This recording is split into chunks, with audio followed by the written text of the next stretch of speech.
Start on the right-hand side with Dan. Just email an update on Rob and Marcus and just the mindset of you and the team coming into tonight. Same as usual with those two. They'll get tested at the 90-minute mark and see how they feel. Did a little bit of shoot-around today, but it's always a game-time decision and see if they continue to progress throughout the day.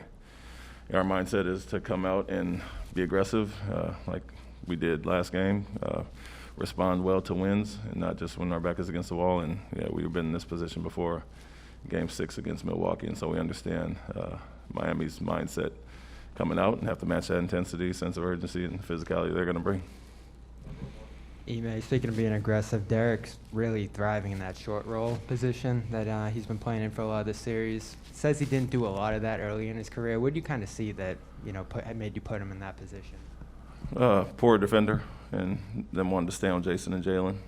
That's one advantage for him, and having two guys like Jayson and Jaylen draw a lot of attention. The others will be recipients of some poor defenders, and they do things to protect the other guys when we try to attack them as Jayson and Jaylen as a screener.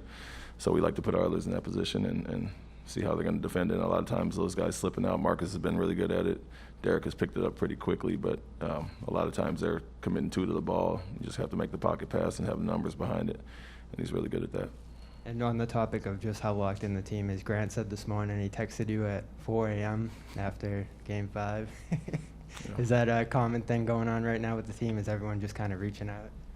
Yeah, I mean, we're in communication all the time, obviously, and I've done the same to whether it's Marcus or Rob, and appreciate them playing through injury and soreness, and so everybody's on the same page and understand the opportunity we have in front of us. And obviously, like I said, we've been talked about being the hunter earlier in the series against Milwaukee, and now we're on the other side, and it's big for us to go out and try to finish it tonight. We did the same thing in Milwaukee, went to their place and got one, brought it back for Game 7, and we'd like to avoid that.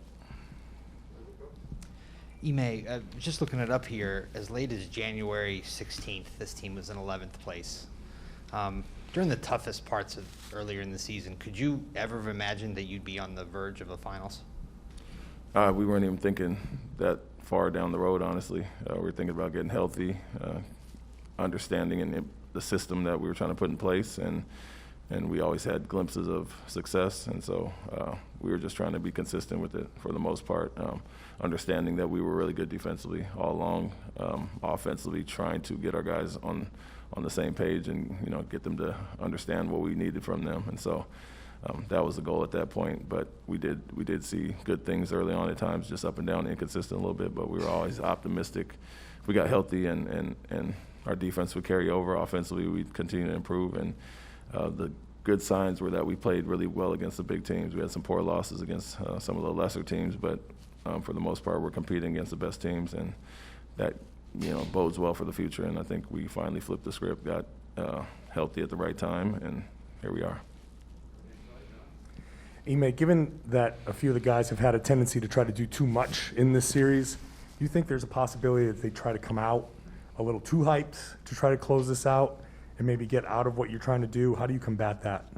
Well, just take a look at what has kind of hampered us throughout the series.